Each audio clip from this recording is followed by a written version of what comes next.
바울은 선교사죠. 사도 바울 이렇게 우리가 주로 많이 부르지만, 그러나 바울은 선교사라 해도 전혀 손색이 없는 그런 선교사가 되겠습니다. 바울이 로마에 복음을 전가하기 위해서, 로마의 선교사로 가기 위해서 배를 타고 로마로 가고 있었습니다. 그런데 뜻하지 않게 태풍이 불고, 그리고 유라굴로라는 큰 광풍이 불러와서 바울이 타고 있던 배가 원래 목적하던 목적지에 가지 못하게 되었습니다. 그리고 어떤 한 섬에 이르게 되었죠. 오늘 본문에 보면 그 섬의 이름을 멜리데라고 기록하고 있습니다. 자, 멜리데가 어디에 있는 곳인가? 여러분들 보시는 지도에 보면 제일 왼쪽 동그라미 쳐져 있는 곳이 있을 겁니다. 그곳이 바로 멜리데 섬입니다. 현재로는 저곳을 몰타 섬이라 그렇게 부릅니다. 멜리데 섬 바로 위에 있는 약 장화처럼 생긴 곳 있죠. 장화처럼 생긴 저곳은 현재는 이탈리아가 되겠습니다. 이태리입니다. 그리고 몰타 섬 바로 위에 삼각형처럼 되어 있는 저곳은 이탈리아에 있는 시칠리아라는 섬이 되겠습니다. 그래서 시칠리아 섬에서 약 98km 정도 밑으로 내려오면 몰타라는 섬이 있습니다. 비바람을 만나서 이 바울과 그 일행이 도착한 곳이 저기 몰타 섬입니다. 그렇다면 이 바울은 어디에서 바울과 일행이 이 몰타 섬으로 출발하게 되었는가? 지도에 보면 중간쯤에 동그라미가 하나 더 있죠. 저기가 미항이라는 곳입니다. 미항이라는 곳에서 원래 가려고 했던 곳은 어디냐? 미항 옆에 보면 여러분 베닉스라고 혹시 보이십니까? 왼쪽 옆에 있죠. 베닉스라는 곳입니다. 미항에서 아주 가깝죠. 63km 정도밖에 걸리지 않는 짧은 거리입니다. 원래는 배를 타고 그쪽으로 가려고 했었습니다. 그런데 바람이 불고 태풍이 불어 밀려서 저기 있는 메리데 섬, 몰타 섬으로 가게 된 거죠. 자, 저기 보이는 이 메리데 섬이라는 곳은 아주 작은 섬입니다. 섬 전체 면적이 246제곱킬로미터, 제주도의 약 6분의 1 크기고요. 강화도와 크기가 비슷한 곳, 그곳이 바로 저기 보이는 메리데 섬이 되겠습니다. 바울이 원래 가려고 했던 곳은 메리데 섬이 아니지요. 좀 전에 말씀드렸다시피 베닉스라는 곳이었습니다. 원래 계획에 없던 곳이지요. 사도행전 27장 8절과 10절 두 절을 함께 봅니다. 간신히 그 연안을 지나 미항이라는 곳에 이르니 라세아시에서 가깝더라. 말하되 여러분이여, 내가 보니 이번 항해가 화물과 배만 아니라 우리 생명에도 타격과 많은 손해를 끼치리라 하되, 이렇게 기록합니다. 바울은 원래 배가 미항이라는 곳에 있었는데 그곳에서 항해를 하지 않기를 원했습니다. 왜냐하면 이번 항해가 화물과 배만 아니라 우리 생명에도 타격을 입힌다. 배에도 손해를 입힐 뿐더러 우리 생명도 위태롭게 할 수 있는 그런 항해가 될 수 있다 해서 바울은 그냥 미항이라는 곳에 머물러 있기를 원했다는 겁니다. 바울이 왜 미항에 머물러 있기를 원했는가 하면 그냥 그런 게 아니라 이유가 있습니다. 여기 보면 손해를 끼치리라 할 때 끼치리라라는 단어가 있죠. 저 단어가 어떤 단어인가 하면 어떤 필연적인 일이 일어날 때, 그리고 하나님 신적인 어떤 정함, 하나님께서 무엇인가 정해놓은 일들, 이런 일들을 사용할 때 쓰는 단어가 멜로라는 단어인데요. 그 단어를 쓰는 거예요. 즉 다시 말하면 바울이 미항이라는 곳에 떠나지 않고 그곳에 그냥 그대로 머물러 있기를 원했던 것은 성령의 감동이 있었다는 이야기입니다. 하나님의 감동이 그에게 있었기 때문에 그는 이야기한 거예요. 미항에서 떠나지 맙시다. 그냥 여기 머무릅시다. 그런데 배의 항해권을 가지고 있는 사람, 배를 출발할지 말아야 할지 그 권리를 가지고 있는 사람은 지금 누군가 하면 백부장입니다. 그런데 이 백부장은 바울의 말을 듣지 않습니다. 그러면 백부장은 누구의 말을 들을까요? 사도행전 27장 11절 말씀입니다. 백부장이 선장과 선주의 말을 바울의 말보다 더 믿더라. 그 항구가 겨울을 지내기에 불편하므로 거기서 떠나 아무쪼록 베닉스에 가서 겨울을 지내자 하는 자가 더 많으니 베닉스는 그레데 항구라. 한쪽은 서남을, 한쪽은 서북을 향하였더라. 그렇게 기록합니다. 이 백부장은 바울의 말을 듣지 않아요. 누구의 말을 듣는가 하면 선장과 선주의 말을 바울의 말보다 더 신뢰했다, 이렇게 기록하고 있습니다. 뿐만 아니라 그 배에 타고 있는 많은 사람들이 베닉스로 갑시다, 그렇게 말한 거예요. 그러자 이 백부장이 미항에서 배를 띄워서 베닉스로 출발을 하는 거죠. 백부장이 이 선장과 선주의 말을 들은 것은 어찌 보면 너무나 당연할 수 있습니다. 그 사람은 어떻게 바울의 말을 듣겠습니까? 바울은 그 당시에 죄수로서 끌려가는 몸 아니겠습니까? 더욱이나 이 바울은 뱃사람이 아닙니다. 그런데 선장과 선주는 그 지역에서 늘 항해를 하던 사람이었어요. 그 시대, 그 시간대에, 그 계절에 물의 흐름을 알 수 있고 경험이 많은 사람이었어요. 배에서 잔뼈가 굵었던 사람들인 거죠. 그래서 지금 배를 움직이는 것이 좋을까 좋지 않을까 너무나 잘 아는 것이 선장과 선주예요. 그래서 이 백부장은 선장과 선주의 말을 듣고 미항에서 배를 띄워서 베닉스로 가려고 했던 거죠. 그렇습니다, 여러분. 사람들은 언제나 사람들의 지혜와 사람들의 경험을 따라가게 되어 있습니다. 사람들은 하나님의 말씀에 관심이 없습니다. 사람들은 하나님의 사람이 말하는 그 말에 관심이 없습니다. 사람들은 그들이 살아왔던 지혜와 그들이 경험했던 경험들, 그것이 하나님의 사람이 말하는 것보다 더 높은 가치를 부여하고 그것보다 더 많이 신뢰할 수밖에 없는 거지요. 왜냐하면 세상은 하나님을 모르는 곳이니까 그렇습니다.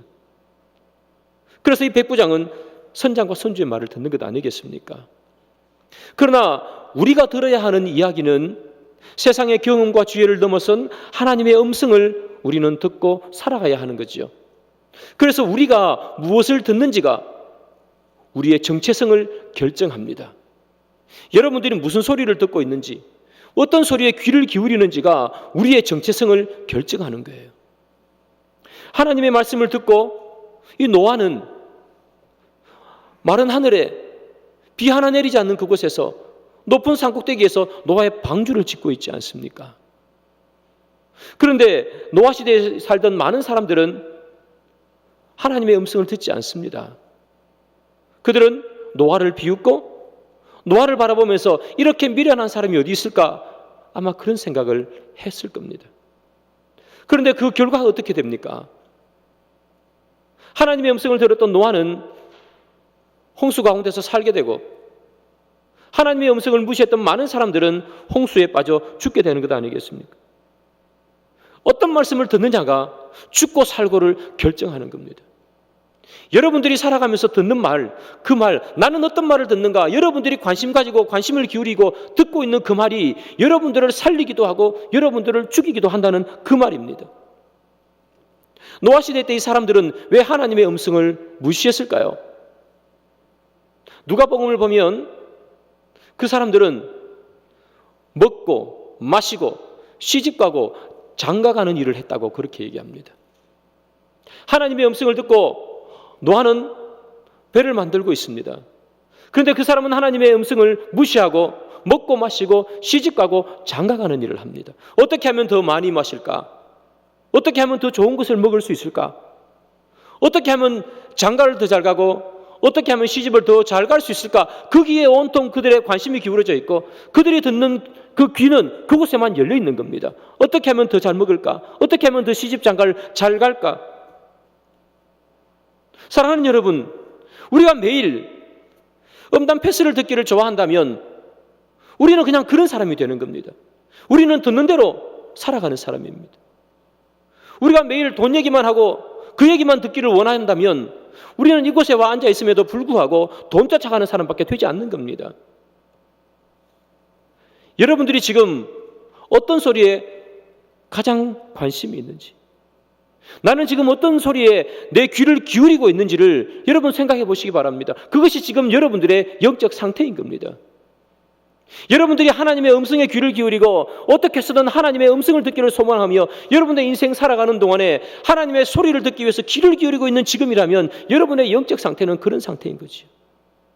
그러나 그런 것이 아니라 여기 나오는 이 노아 시대 때의 사람들처럼 무엇을 먹을까, 무엇을 마실까, 어떻게 하면 시집가고 장가갈 수 있을까, 거기에 온통 우리의 귀를 뺏기고 있으면 우리는 그런 사람인 겁니다. 그것이 우리의 지금 영적 상태인 것입니다. 내 영적 상태가 좋은가 나쁜가, 그걸 여러분 판단하는 것은 너무 쉽습니다.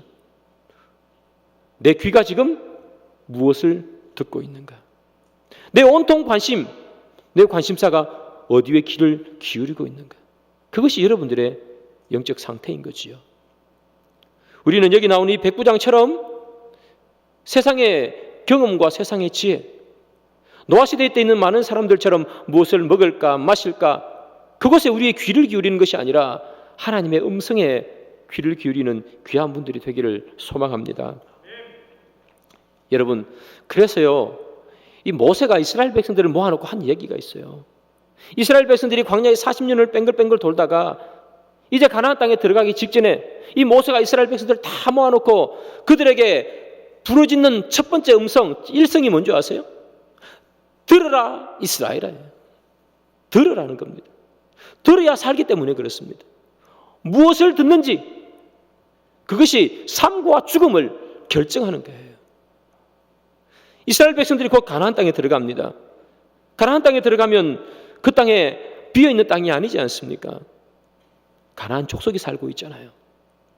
그러니까 들어야 된다는 얘기입니다. 하나님의 음성을 들어야 그들과 싸워서 이길 수 있을 거고, 하나님의 음성을 들어야 그들과 섞여 살면서도 불구하고 그들의 신앙을 지켜서 살아갈 수 있을 거 아니겠어요?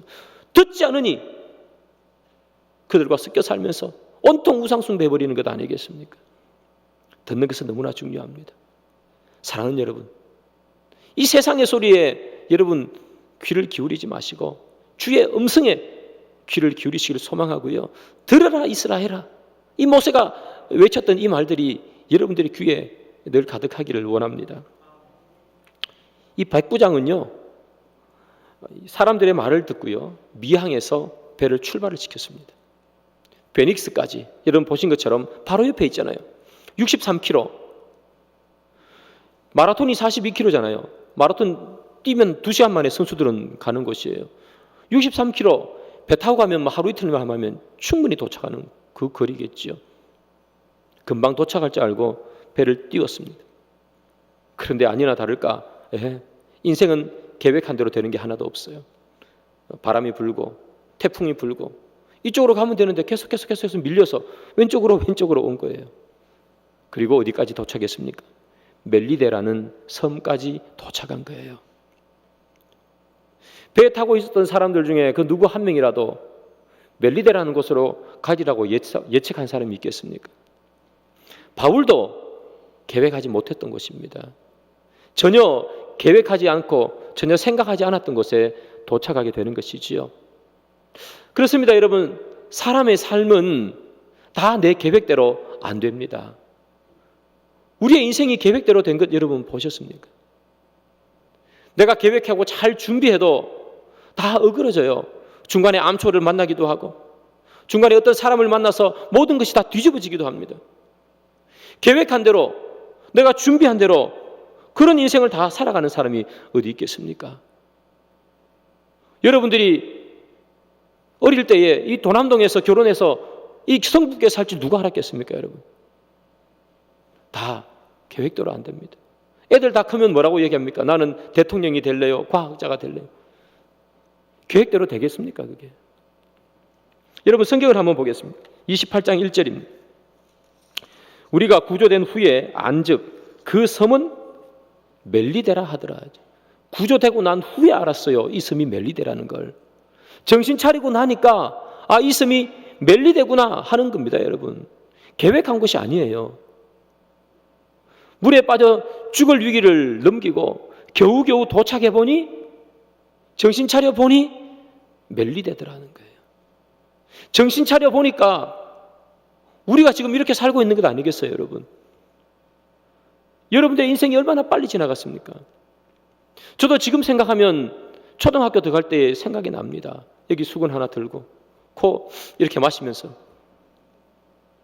그런데 왜 그렇게 시간이 빨리 가는지 그냥 40-50년이 훌쩍 지나가 버렸습니다. 정신 차리고 보니까 지금 여기 있는 겁니다.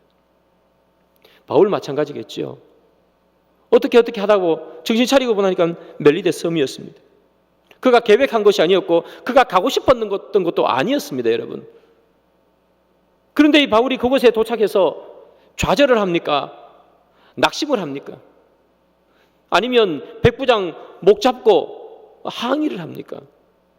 내가 가지 말라고 했는데 왜 기어코 배를 띄워가지고 이곳으로 오게 되느냐고. 나는 지금 로마로 가야 되는데 지금 이곳에 오게 되지 않았냐고 항의를 합니까?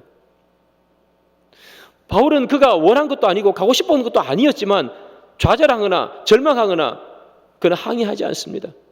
바울은 그곳에서도 주의 복음을 전합니다. 그리고 온통 그 멜리데 섬을 복음으로 물들여 버립니다.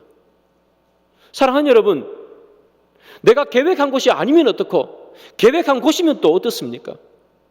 우리에게 중요한 것은 내가 어디에 있느냐가 아닙니다. 우리에게 중요한 것은 내가 지금 누구인지를 아는 겁니다. 이 바울은 자기가 원하지 않았던 곳, 계획에도 없던 그곳에 도착했지만 그가 사도라는 것을 알고 있었습니다. 어디에 있든지 간에 그는 내가 사도라는 사명을 한 번도 잊은 적이 없습니다. 로마를 가든 멜리데를 가든 어디를 가든 그는 사도였기에 이곳에서 복음을 전하는 거예요. 그래서 그는 사도적 삶을 살고 있는 겁니다. 우리들의 계획대로 다 되지 않으면 여러분 좀 어떻습니까? 좌절하거나 실망할 필요가 없습니다. 우리에게 중요한 것은 내가 누군지를 아는 겁니다. 내가 누군지를 알면 내가 지금 어디에 있는지는 하나도 중요하지 않습니다. 사도 바울을 보십시오. 그가 사도라는 것을 늘 잊지 않고 깨달고 있으니 그가 원하지 않는 곳에 가서도 복음을 그냥 전가하는 사람이 되는 것 아니겠습니까? 내가 누군지를 아는 것이 너무나 소중한 거예요. 여러분, 내가 누군지를 모르기 때문에 우리는 늘 하는 게 뭡니까? 늘 비교하는 거예요. 나는 다른 사람들보다 어디만큼 성공했을까? 내 위치는 어디쯤 올라왔는가? 나는 성공했는가? 우리는 늘 내가 어디에 있는지가 소중해요. 그런데 오늘 본문의 바울은 내가 어디에 있는지가 중요한 게 아니에요. 내가 누군지를 아는 것이 더 소중하단 말이에요. 그러니까 우리가 그걸 하지 못하니까 늘 비교하지 않습니까? 나는 다른 사람들보다 좀 괜찮은 사람인가? 그러니까 늘 비교하는 인생 살고. 여러분들의 자녀를 다른 자녀들과 비교하지 마시기 바랍니다. 여러분들의 자녀가 다른 아이들보다 더 좋은 학교에 가야 되고 더 좋은 직장을 가야 되고 여러분 그렇지 않습니다. 어디에 있느냐가 중요한 것이 아니라 누군지를 아는 것이 중요합니다. 높은 위치에 가면 뭐 하겠습니까, 여러분? 누군지를 모르면 그 인생이 얼마나 헛된 인생입니까? 100년 이 땅에서 떵떵거리며 살고 평생을, 영원을 하나님 없는 곳에 사는 인생이 좋겠습니까? 우리는 어디에 있느냐가 중요한 것이 아니라 누군지를 아는 것이 더 소중하단 말이에요. 그래서 여러분도 그렇고 여러분들의 자녀들도 마찬가지입니다. 내가 누군지, 내가 성공했는지, 내가 다른 사람들보다 높은 위치에 있는지 여러분 그거 너무 신경 쓰지 마세요. 그래봤자 70년, 80년이 끝입니다, 여러분. 내가 누군지, 내가 성도인지, 내가 하나님의 자녀인지, 내가 사도인지, 내가 누군지 그것을 아는 것이 인생의 가장 소중합니다. 그것만 알면 우리가 어디에 있든지 간에 이 사도 바울처럼 주신 사명 감당하며 기쁘게 복음을 전하는 거지요. 그것이 우리의 인생입니다. 이 바울 일행이요 멜리데에 도착을 했습니다. 알고 도착은 한 건 아니지요. 바람에 떠밀려 태풍에 떠밀려 그렇게 멜리데에 도착했습니다. 도착해 보니 이 멜리데의 날씨가 너무 추웠습니다. 성경에 보니까 막 비도 내려요. 그러지 않아도 한겨울에 살려고 배에서 뛰어내려가지고 헤엄치다시피 해가지고 이 멜리데 섬에 왔잖아요. 온몸이 이 물에 다 젖었어요. 추워 죽겠는데 비도 내리고 날씨도 춥고 얼마나 추웠을까요? 그때 그 멜리데에 있는 원주민들이 불을 피워줍니다. 그래서 이 배에 있던 276명이죠. 그 사람들이 그 따뜻함을 느끼게 되는 거예요. 안 그래도 추웠는데 이 원주민들이 이 불을 제공해 주니까 몸도 따뜻해지고 더불어 마음도 따뜻해지지 않았겠습니까? 여러분, 지금 이 백부장과 그리고 선장과 선주들 또 많은 사람들, 이 사람들이 미항이라는 곳에서 왜 배를 타고 베닉스로 갔습니까? 이유가 있죠. 성경을 한번 보겠습니다. 사도행전 27장 12절입니다. 그 항구가 겨울을 지내기에 불편함으로, 그 항구는 미항입니다. 겨울을 지내기에 불편함으로, 미항은 추웠다는 이야기입니다. 거기서 떠나 아무쪼록 베닉스에 가서 겨울을 지내자 하는 자가 더 많으니 베닉스는 그레데 항구라 한쪽은 서남을 한쪽은 서북을 향하였더라.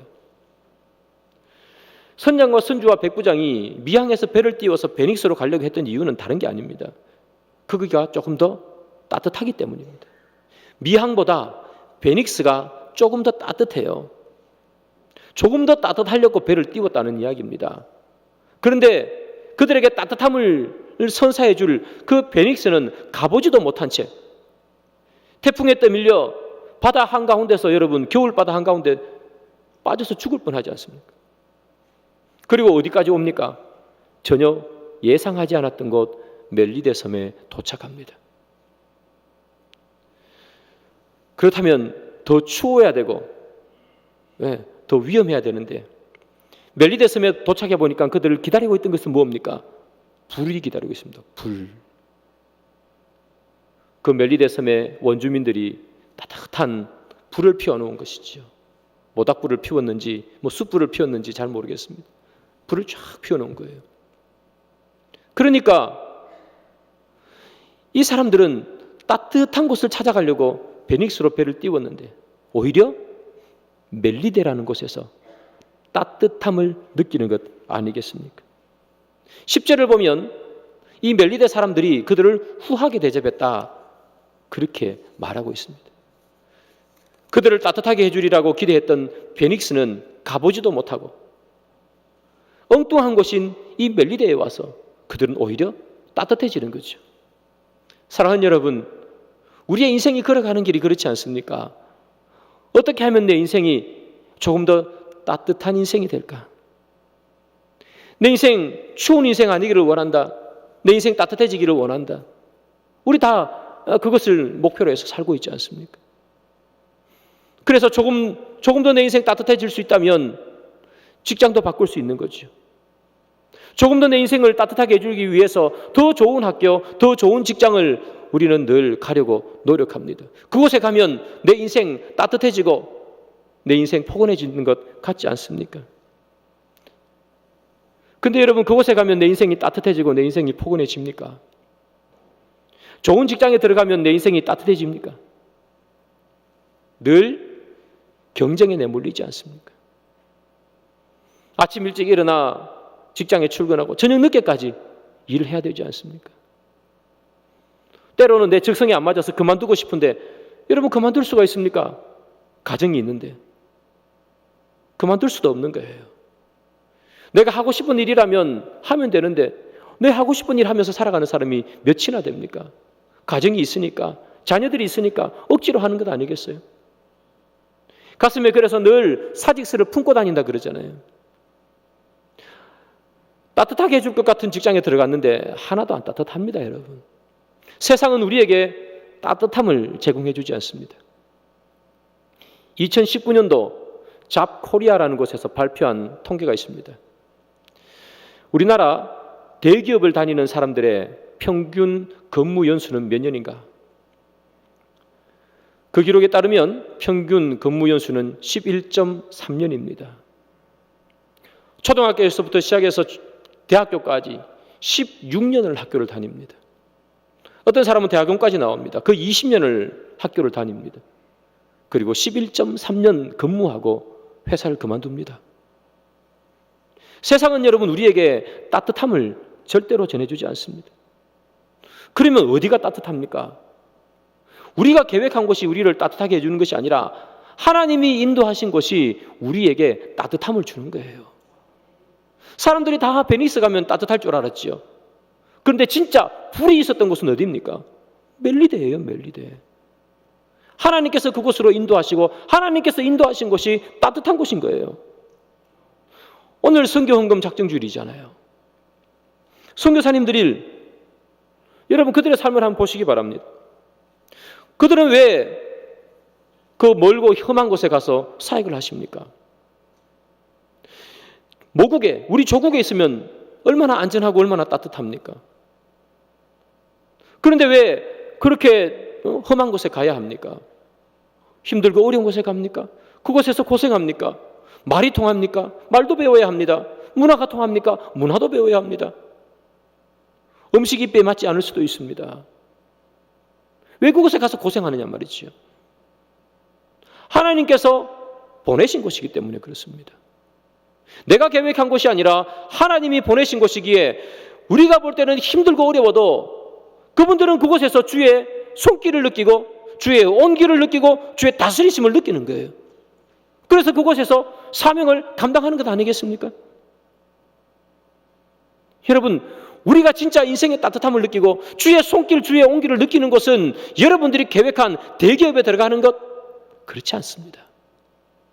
주님께서 우리에게 허락하신 곳, 그곳에서 우리는 따뜻함을 느낍니다.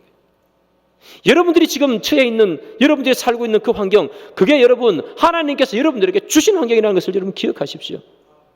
그것이 그 믿음이 없으니까 왜 나는 이렇게 살아야 되나? 왜 나는 이런가? 늘 불평하고 불만하는 인생을 살지 않습니까? 그러나 하나님께서 여러분들에게 지금 처한 환경을 여러분들에게 주셨다면 그것이 여러분들 기대하고 고대하고 계획했던 것이 아닐지라도 그 환경을 주님께서 주셨다는 것을 여러분 기억하시면 우리는 그곳에서도 주의 손길을 느끼고 주의 따뜻함을 느낄 수 있는 거예요. 우리가 그것을 느끼지 못하는 것은 주님께서 나를 이곳에 보내셨다는 생각을 못하기 때문입니다. 그러나 사랑하는 여러분, 여러분들의 계획대로 안 되었을지라도 여러분들이 있는 그곳은 주님께서 보내신 곳이라는 것을 기억하세요. 그렇다면 우리는 그곳에서 은혜를 느끼는 거예요. 우리 가운데 여러분 아픈 사람이 있을 수 있습니다. 그래서 병원에 입원할 수도 있습니다. 누가 여러분 병원에 입원하는 것을 계획을 세우겠습니까? 내 인생 대학 졸업하고 직장 다니다가 내 뭐 해야지 그런 계획을 세워도 내가 한 3년 동안 병원에 입원해야지 그런 계획을 세우는 사람이 누가 있습니까? 아무도 없습니다. 그런데 내가 병원에 있는 것조차도 하나님께서 나를 그곳에 보내셨다. 내가 계획하지는 않았지만 내가 원하지도 않았지만 하나님께서 나를 보내신 것이 병원이다 이렇게 생각하시면 그곳에서도 주의 손길을 느끼는 거고 주의 온기를 느낄 수 있는 거예요. 여러분 어디에 있는지 때문에 불평하고 불만하지 마시기 바랍니다. 그것이 하나님께서 보내신 것을 기억하십시오. 그리고 그곳에서 주의 손길을 느끼려고 애써보시기 바랍니다. 그렇다면 그것이 주님이 있는 것이고 그것이 천국이 되는 것이겠죠. 내가 지금 어디에 있느냐 이게 중요한 것이 아니라 내가 있는 곳이 주님이 보내신 곳이냐, 내가 있는 곳에서 내가 주님의 사람으로 살아가느냐, 그것이 훨씬 더 중요하다는 사실을 기억하시기를 바랍니다.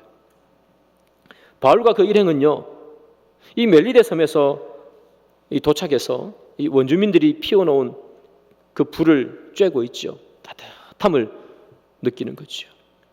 그런데 바울이 갑자기 이 나무 한 도막을 이렇게 불 있는 곳에 던져 넣었습니다.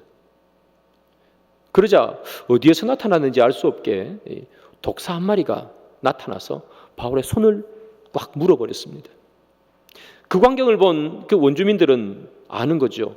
저 독사인데 저 사람이 이제 곧 죽겠구나 그렇게 생각한 겁니다. 그런데 시간이 지나도 바울이 죽지 않습니다. 독사에 물렸는데도 안 죽어요. 원주민들이 깜짝 놀라는 겁니다. 그래서 이 원주민들이 이 바울을 보면서 이렇게 얘기합니다. 저 사람은 신이다. 그렇게 바울을 보는 거예요. 신이다. 여러분 이 멜리데 사람들이 바울을 보고 그렇게 깜짝 놀라버렸습니다. 그러니까 이 멜리데 섬을 지도하던 최고 지도자, 그 사람이 버블리오라는 사람인데요. 이 버블리오가 이 바울을 보고 깜짝 놀라서 자기 집으로 초대합니다. 그리고 3일을 바울이 보볼리오 집에서 함께 있습니다. 3일 동안 바울이 뭐 했겠습니까, 여러분? 하나님의 말씀을 증거하지 않았겠습니까? 하나님의 말씀을 증거하면서 그 가운데 한 일이 뭐냐 하면 이 보볼리오라는 사람의 아버지가 그 당시에 병에 걸려 있었습니다. 열병과 이질에 걸려 있었습니다. 바울이 기도하면서 이 보볼리오의 아버지의 병을 고쳐버렸습니다. 하나님의 은혜지요. 또 사람들이 다 놀라는 것 아니겠습니까? 그 소문이 그 좁은 그 멜리데 섬에 다 퍼졌습니다. 그러니까 아픈 사람들 다 몰려오는 거예요. 바울이 그들을 다 고쳐주었습니다. 하나님의 은혜로 고쳤죠. 바울은 그가 원하지 않는 곳이었지만 그곳에서도 주의 사역을 감당하고 있는 거예요. 그러니 그 사람들이, 그 원주민들이 얼마나 이 바울을 보면서 감사했겠습니까? 그 감사의 마음이 절절 넘치는 거죠. 아픈 걸 고쳐주셨으니까. 이 바울이 이 그곳에서 멜리데 섬에서 3달을 머물렀습니다. 3달을 머물렀던 것은 겨울이 지나가기를 기다렸던 거죠. 이제 겨울이 다 지나갔습니다. 이제 배를 타고 로마로 갈 수 있는 날씨가 되었습니다. 이제 이 멜리데 섬의 사람들과 작별 인사를 해야 합니다. 그 광경이 성경에 기록되어 있습니다. 사도행전 28장 10절이죠. 후한 예로 우리를 대접하고 떠날 때 우리 쓸 것을 배에 실었더라. 이렇게 기록합니다. 멜리데 사람들이요, 이 바울이 고마웠던 거죠. 그래서 이 로마로 갈 때까지 필요한 물품을 배에다가 잔뜩 실어준 거예요. 여러분, 이 바울과 그의 일행이 이 멜리데 섬에 도착할 때는 배에 아무것도 없었습니다. 유라굴로라는 큰 풍랑을 만나서 배에 있는 것도 다 밖으로 던져버렸잖아요. 혹시 침몰할까 봐 다 던져버렸습니다. 배에 있는 게 하나도 없습니다. 그런데 떠날 때가 되니까 배에 가득 채워서 떠나게 되는 겁니다. 도대체 어떻게 이런 일이 일어났는가? 바울 때문 아니겠습니까? 바울이 복음을 전하고 바울이 아픈 자를 낫게 하고 바울이 주의 사역을 감당했더니 채워지는 거예요, 여러분. 주님께서 보내신 곳에서 주의 일을 감당하면 채우는 것은 주님이 하신다는 겁니다. 여러분들께서 왜 직장을 다니십니까? 우리가 직장에 가는 이유는 돈 벌기 위함이 아닙니다. 주의 일을 감당하기 위함입니다. 여러분들은 왜 사업을 하십니까? 돈을 벌기 위함이 아니라 여러분들이 사업을 하는 이유는 주의 일을 감당하기 위함입니다. 주의 일을 감당하면 나머지는 주님께서 채우는 겁니다. 그런데 우리가 주의 일을 하지 아니하고 내가 채우려 하다 보니까 채워지지도 않고 주의 일도 감당하지 못하고 그렇게 되는 것 아닙니까? 그래서 늘 채우려고 애쓰고 아둥바둥 거리면서 그렇게 살아가는 인생이 우리의 인생입니다. 채우는 비결은 다른 데 있는 것이 아닙니다. 주의 일을 감당하면, 내가 있는 곳에서 주의 일을 감당하면 나머지는 주님이 채우신다. 그것이 성경에서 말하는 그런 진리 아니겠습니까? 그뿐이겠습니까, 여러분? 바울 한 명 때문에 함께 배를 탔던 많은 사람들이 풍족하게 해서 돌아가지 않겠습니까? 배에 가득 채웠습니다. 그게 뭐 다 바울 겁니까? 배에 타고 있는 사람들에게 다 준 거 아니겠습니까? 바울 한 명 때문에 그 주위에 있는 사람들이 다 풍성함을 누리게 되는 것 아니겠습니까? 바울이 멜리데 섬에 와가지고 신세 한탄이나 하고 있었다면 여러분, 이런 일이 벌어질 수 있었겠습니까?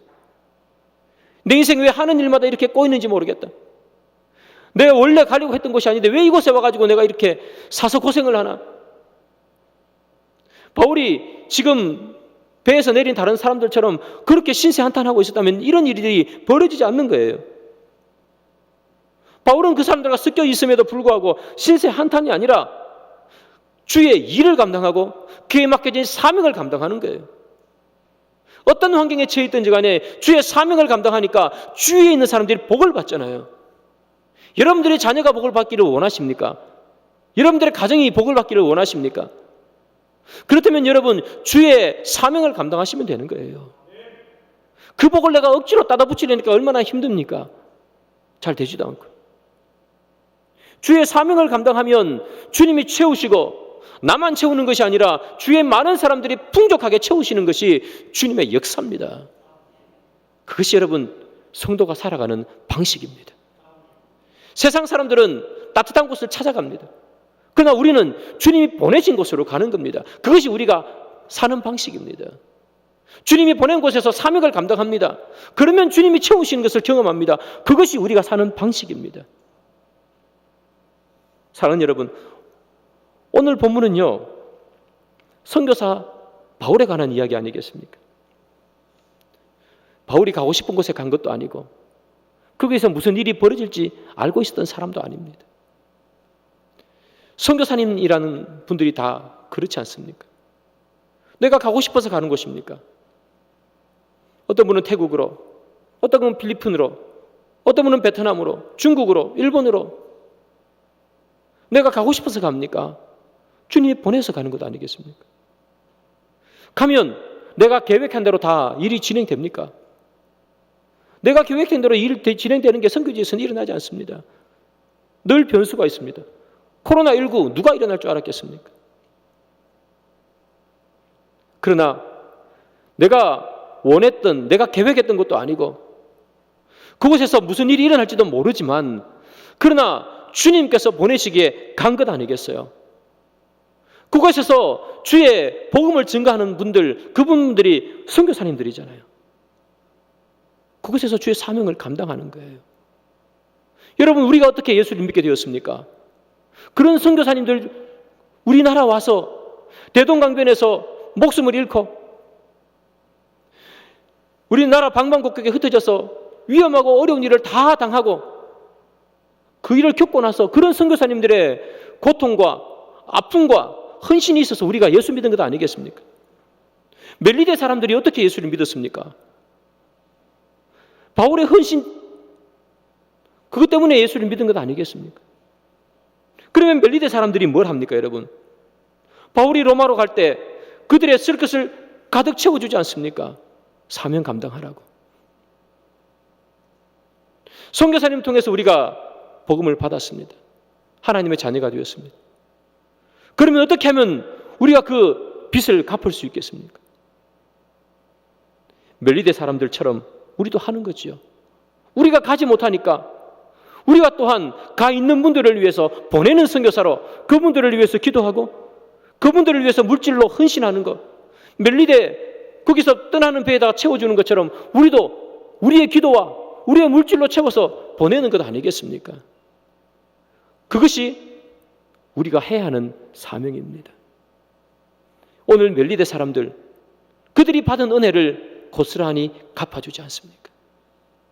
여러분들이 구원받은 은혜를 여러분 어떻게 갚으시겠습니까? 100년 전에, 150년 전에 이 땅에 와서 피를 흘렸던 그 선교사님들의 그 피를 여러분 어떻게 갚으시겠습니까? 지금 우리를 대신해서 떠나 있는 그 선교사님들을 위해서 커피 한 잔 아끼고 사람들과 함께 어울려 밥 한 끼 내는 그 호기를 한 번만 참으면 우리는 선교사님들을 도와줄 수 있지 않겠습니까? 그래서 오늘 우리가 선교헌금 작정주의를 지키는 겁니다. 우리가 하나님께 받은 은혜를 갚는 방법은 참 많습니다. 그러나 또한 우리가 이 멜리데 사람들처럼 물질로 헌신한 것 또한 우리가 해야 되는 일이겠지요. 사랑하는 여러분, 말씀의 결론을 맺습니다. 바울 일행은 생각지도 못했던 멜리데 섬에 도착했습니다. 바울은 그곳에서도 역시 사도였습니다. 계획하지 않고 원치 않았던 것이지만 복음을 전합니다. 바울은 알고 있었습니다. 내가 누군지, 무엇을 해야 하는지. 여러분, 세상은 위치가 중요합니다. 내가 어디만큼 높이 올라와 있는가, 나는 어디에 있는가. 그것 때문에 세상 사람들은 때론 울기도 하고 웃기도 합니다. 하지만 우리는 위치가 중요한 사람들이 아닙니다. 내가 누구인지를 아는 것이 중요합니다. 무엇을 해야 하는지를 기억하는 것이 중요합니다. 왜냐하면 우리는 성도이기 때문에 그렇습니다.